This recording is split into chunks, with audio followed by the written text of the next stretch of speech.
తెలంగాణ విద్యుత్ సంస్థ NPDCL డిస్కాంలో Peddapalli circle మధ్యన డివిజన్లో చాలా సబ్స్టేషన్ ఆపరేటర్లు అనేక రకాలైనటువంటి సమస్యలు ఎదుర్కొంటూ ఉన్నారు.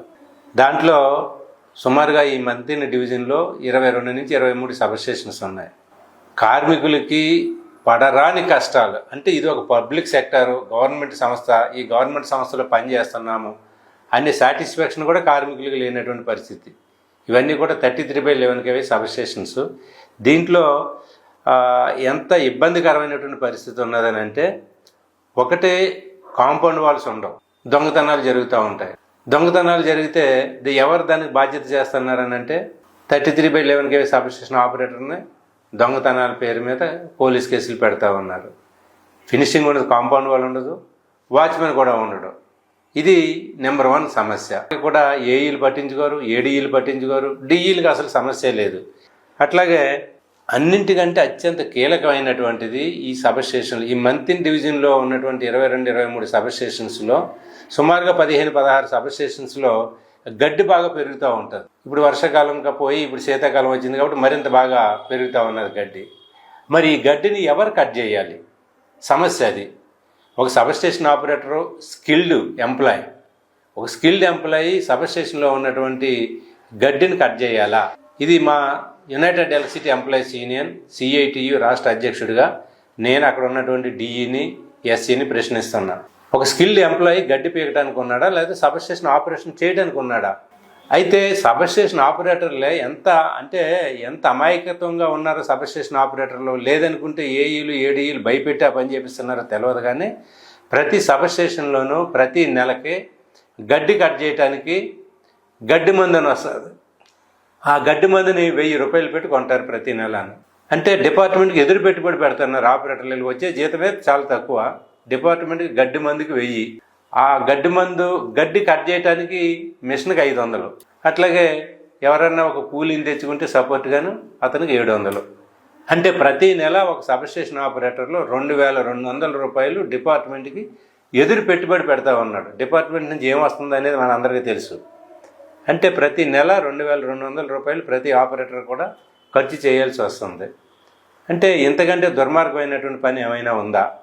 అట్లాగే రామగుండం సబ్స్టేషన్ ఉంది. రామగుండం సబ్స్టేషన్లో 1 year బ్యాక్ దొంగతనం జరిగింది.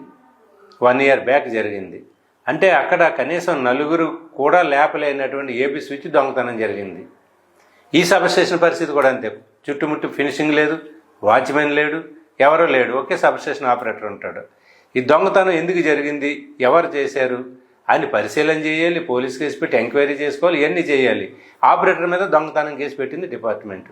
ఇక పోలీస్ స్టేషన్కి వెళ్తే పోలీసులు ఏ రకంగా హరాస్మెంట్ చేస్తారో, అంటే చేయాల్సిన పని చేయకుండా, అంటే ప్రతి సబ్స్టేషన్కి ఫినిషింగ్ వాళ్ళు లేదు, వాచ్మెన్ లేడు, అటవీ ప్రాంతం, ఎవడ నైట్ డ్యూటీలు అయితే సింగిల్గా ఉంటాడు, ఏం జరుగుతుందో తెలియదు. ఇటువంటి పరిస్థితి. అంటే ఈ పోలీసు కేసులు భరించలేక పాపం ఆపరేటర్లు ఏం చేశారంటే ఆశ్చర్యకరం, మీరందరూ వింటే ఆశ్చర్యపోతారు. వాళ్ళే సొంతంగా డబ్బులు వేసుకుని సీసీ కెమెరాలు కొట్టి సబ్స్టేషన్ చుట్టుముట్టి పెట్టుకున్నారు. అంటే సీసీ కెమెరాలు కూడా పెట్టుకుని ఉద్యోగాలు చేసే పరిస్థితి ఆర్టిజన్ కార్మికులకు ఉన్నదా? ఆలోచించాలి, మేనేజ్మెంట్ ఆలోచించాలి, ప్రభుత్వం ఆలోచించాలి. ప్రభుత్వం చాలా చెప్తా ఉంది, నేను కరెంటు కోసం అది చేస్తున్నా, ఇది చేస్తున్నా, 3వ డిస్కామ్ని తెస్తానని అంటున్నారు. అసలు ఉన్న ఆపరేటర్లు సీసీ కెమెరాలు కొనుక్కోవాల్సినటువంటి అవసరం ఏముందని చెప్పేసి మేము ప్రశ్నిస్తూ ఉన్నాము. దీని మీద కూడా మేనేజ్మెంటు వెంటనే రిప్లై ఇవ్వాలని చెప్పేసి కూడా మేము డిమాండ్ చేస్తూ ఉన్నాము. ఆశ్చర్యకరమైనటువంటి విషయం ఏంటంటే, ఇక్కడ బేగంపేట ఉన్నాడు. మన హైదరాబాద్లో ఉన్న బేగంపేట కాదు, అక్కడ కూడా ఒక బేగంపేట ఉంది. ఈ బేగంపేట లాంటి సబ్స్టేషన్లు కాదు, ఇంకా చాలా సబ్స్టేషన్స్లో, అన్ని సబ్స్టేషన్స్లోనూ కూడా సిప్స్ వేయాలంటే బ్లాక్ మెటల్ వేయాలి. ఈ బ్లాక్ మెటల్ తీసుకొచ్చి సబ్స్టేషన్లో కనీసం ఒక 5 ఫీట్లు 4 ఫీట్లు అట్లీస్ట్ 4.5 feet బ్లాక్ మెటల్ వేయాలి. ఏ సబ్స్టేషన్లు అయినా చూడండి మీరు, పెద్దపల్లి సర్కిల్లో ఉన్నటువంటి 22-23 సబ్స్టేషన్స్లో ఒక 4-5 తప్ప మిగిలిన ప్రతి సబ్స్టేషన్లోనూ కూడా మట్టి పోసారు. బహుశా 1/2 feet 1 feet ఈ బ్లాక్ మెటల్ నల్ల కంకర అంటాం కదా, అది పోసారు. దాంతో గడ్డి విపరీతంగా పెరుగుతూ ఉంది.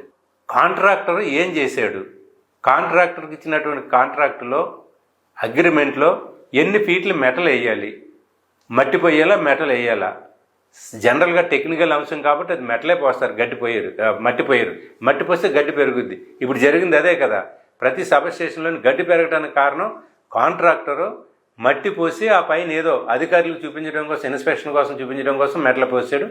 దాంతో ఇన్ని రకాల ఇబ్బందులు వస్తూ ఉన్నాయి. ఇన్ని రకాల ఇబ్బంది అంతేకాదు, ఎర్తపిట్లు కూడా ఉంటాయి.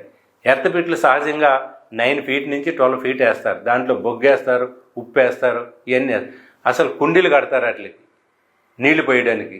రోజు ఎర్త పచ్చిగా ఉన్నట్లయితే ఎర్త బాగుంటుంది అనేది. అసలు కుండీలే లేవు. బేగంపేట ఎస్ఎస్లోకి వెళ్ళి ఎవరైనా ఒక అధికారి కార్పొరేట్ ఆఫీస్ నుంచి వెళ్తారా, లేదా ఎస్సీ ఇన్స్పెక్షన్కి వెళ్తారా, సిఈ గారు వెళ్తారా తెలియదు. పోయి బేగంపేట ఎస్ఎస్లోకి పోయి అసలు నీళ్లు పోయడానికి కుండీలు ఉన్నాయా? ఇవన్నీ కూడా ఆశ్చర్యకరమైనటువంటి అసలు టెక్నికల్ అంశాలు. ఇవన్నీ మాలాంటి లీడర్లు కదా చెప్పవలసింది. ఇంజనీర్లుగా ఉన్నటువంటి మీరు కదా దీన్ని పరిశీలన చేయవలసింది. అది లేదు. ఎర్తపిట్ 5 feet వేసారనేది నా నోటీస్లో ఉన్నటువంటిది. అది 9 feet నుంచి 12 feet ఎర్తపిట్ వేయాల్సినటువంటి ఎర్త రాడ్డు వేయాల్సిన దగ్గర 5 feet 6 feet వేస్తే ఆ సబ్ స్టేషన్ లైఫ్ ఏంటి? ఏదన్నా ప్రమాదాలు జరిగితే దానికి బాధ్యత ఎవరు వహిస్తారు? ఏ సబ్ స్టేషన్లోనూ కూడా యాడ్ లైట్లు ఉండవు. అంటే రాత్రి పాములు ఉంటాయి, ఏవేవో తిరుగుతూ ఉంటాయి. మరి యాడ్ లైట్లు లేకుండా సబ్ స్టేషన్ ఆపరేటర్ యాడ్లోకి వెళ్ళి గంటకి రీడింగ్లు ఎట్లా చేయగలుగుతాడు? ఇది ఆపరేటర్లు సహనానికి మెచ్చుకోవాలి. పాపం ఆపరేటర్లు ఏం చేస్తారు? పోయి ఆ విలేజ్, అది గ్రామీణ ప్రాంతం కాబట్టి విలేజ్ సర్పంచ్ దగ్గరికి పోయి, అయ్యా పరిస్థితి ఇది, మాకేమన్నా యాడ్ లైట్ల కోసం మీరు స్పాన్సర్ ఇవ్వండి, 1-2 అంటే ఇంకా సర్పంచ్ గారు ఏం చేస్తాడో తెలియదు కానీ 1-2 యాడ్ లైట్లు తెస్తాడు. ఆ రకంగా ఇచ్చి సహకరిస్తూ ఉంటారు. ఆ విలేజ్లో ఉన్నటువంటి పరిచయాలు కానీ, వాళ్ళ బంధుత్వాలు కానీ, గ్రామీణ వాతావరణంలో ఉన్నటువంటి రిలేషన్ మంచితనం కానీ, ఆ రకంగా సర్పంచులు కూడా ఆ రకంగా చేస్తారు. అంటే యాడ్లో లైట్లు ఉండవు, ఎత్తపిట్లు సరిగ్గా ఉండవు, వాటర్ పోయడానికి కుండీలు ఉండవు, సిప్స్ ఉండవు, గడ్డి మొలుస్తూ ఉంటుంది. ఆ గడ్డిని కట్ చేయడానికి ఆపరేటర్లే పెట్టుబడి పెడతారు. కాంపౌండ్ వాల్స్ ఉండవు, వాచ్మెన్లు ఉండరు, దొంగతనాలు జరుగుతూ ఉంటాయి. దొంగతనాలు జరగకుండా ఎవరు చేశారో తెలియడం కోసం సీసీ కెమెరాలు కూడా ఆపరేటర్లే కొని పెట్టుకోవాలి. ఇది పెద్దపల్లి సర్కిల్లో ఉన్నటువంటి సుమారుగా 20-22 సబ్ స్టేషన్స్లో జరుగుతున్నటువంటి తంతు. ప్రతి సెక్షన్కి కూడా ప్రతి నెల మెయింటెనెన్స్ కింద 10,000 రూపాయలు ఇస్తుంది డిపార్ట్మెంటు. 10,000 రూపాయలు, 10,000 రూపీస్ ఇస్తారు. మరి ఆ 10,000 రూపీస్ ఈ యాడ్ లైట్లకి కానీ, గడ్డి కట్ చేయటం కానీ వీటికి ఉపయోగించాలి కదా. దేనికి ఖర్చు పెడుతున్నారా 10,000 రూపాయలు? ఈ ప్రశ్నకి మాకు ఖచ్చితంగా జవాబు చెప్పాలి మాకు. ఎందుకంటే అక్కడ ఉన్నటువంటి వాళ్ళు మా యూనియన్ ఆపరేటర్లు చాలా ఇబ్బందులు పడుతున్నారు. పాములు కరుస్తూ ఉన్నాయి, దొంగలు వస్తూ ఉన్నారు, రకరకాల అవాంతరాలు జరుగుతూ ఉంటాయి. ఏదైనా జరగకపోవడం జరిగి ప్రాణాలు పోయే పరిస్థితి ఉంటే దానికి ఎవరు బాధ్యత వహించాలి? కాబట్టి ఈ 10,000 రూపాయలు ఎవరి జేబులోకి వెళ్తున్నాయి అనేది ఖచ్చితంగా ఎన్పిడిసిఎల్ సిఎండి గారు లేదా డైరెక్టర్లు ఇన్స్పెక్షన్ చేపియాలి. ఈ గత 1-2 సంవత్సరాల కాలంలో దేనికి ఎంతంత ఖర్చు పెట్టారు లెక్కలతో సహా తీయాలి. అవసరమైతే ఆడిటింగ్ కమిటీతో ఆడిటింగ్ చేయాలి. అట్లాగే డిపార్ట్మెంట్ ప్రతి ఏఈ దగ్గర నుంచి పై సిఈ సిఎండి వరకు కూడా ఫోన్లు ఇచ్చింది డిపార్ట్మెంటే. బిల్లులు కూడా డిపార్ట్మెంటే కడుతుంది. ఏదైనా కష్టం వచ్చింది, ఏబీ స్విచ్ ఓపెన్ కావట్లేదు, లేదనుకుంటే ఇంకొక ప్రాబ్లం ఏదో వచ్చింది మాకు అని చెప్పేసి ఏఈలు ఫోన్లు చేస్తుంటే ఫోన్ లిఫ్ట్ చేయరు. అది సొంత ఫోన్ కాదు, అది department phone. Current bill, phone bill కూడా డిపార్ట్మెంటే పే చేస్తుంది. మరి ఫోన్లు లిఫ్ట్ చేయరు. 10,000 రూపాయలు ఏమైందో చెప్పరు. సఫిషియెంట్ ఆపరేటర్లు ఉండరు. అట్లాగే 3 years నుంచి పెయిడ్ హాలిడేస్ బ్యాలెన్స్లు ఇవ్వాలి. ఒక్కరోజు ఒక నెల జీతం రాకపోతే అల్లాడిపోతూ ఉంటాం కదా మనం. అట్లాంటి 3 years నుంచి పెయిడ్ హాలిడేస్ రాలేదంటే ఈ 3 years పెయిడ్ హాలిడేస్ ఏమైనట్టు? దీని మీద ఎప్పుడు తీసుకొస్తారు, ఎప్పుడు ఇస్తారు? అందుకోసమని మేము చెప్పదలుచుకున్నది, ఖచ్చితంగా ఈ పెద్దపల్లి సర్కిల్లో ఉన్నటువంటి ఈ సబ్ స్టేషన్స్ ఏవైతే ఉన్నాయో ఈ మెయింటెనెన్స్ని మెరుగుపరచాలి. ఇంకొక ఆశ్చర్యం ఏంటంటే ఆర్టిజన్స్ ఉన్న దగ్గర ఇంత అన్యాయంగా ఉంటుంది. అదే లైన్మెన్లు, రెగ్యులర్ ఎంప్లాయీస్ ఉన్న దగ్గర దీనికంటే కొంచెం బెటర్. మరి రెగ్యులర్ ఎంప్లాయీస్ అంటే డిపార్ట్మెంట్ అది ఎంప్లాయీస్ కాబట్టి ఏమన్నా బెదిరిస్తారనో లేదా ఏదన్నా చేస్తారనో తెలియదు. కానీ వాళ్ళ దగ్గర ఉన్నప్పుడు మాత్రం కొంచెం వాళ్ళ సబ్ స్టేషన్లో కొంచెం బెటర్గా ఉంటుంది. ఆర్టిజన్స్ ఉన్న దగ్గర ఎదురు పెట్టుబడి పెట్టి డిపార్ట్మెంట్కి ఈ రకంగా చేయాలి. ఇదంతా చాలా న్యూసెన్స్గా కనిపిస్తూ ఉంటుంది. అందుకోసమని మేము పెద్దపల్లి సర్కిల్ ఎస్సీ గారికి, డిపార్ట్మెంట్ అధికారులకు చెప్పదలుచుకున్నాం. తక్షణమే రామగుండంలో కానీ, మంతిలో కానీ, బేగంపేటలో కానీ, ఇంకా ఇతర అక్కడ ఉన్నటువంటి 20-22 సబ్ స్టేషన్స్లో ఈ మెయింటెనెన్స్ కార్యక్రమాలు ఇవన్నీ కూడా వెంటనే రెక్టిఫై చేయాలి. లేని పక్షంలో మా CITU union, united electricity employees యూనియన్గా మేము రాబోయే రోజుల్లో ఆందోళన కార్యక్రమాలు చేపడతామని చెప్పేసి తెలియజేస్తా ఉన్నాం.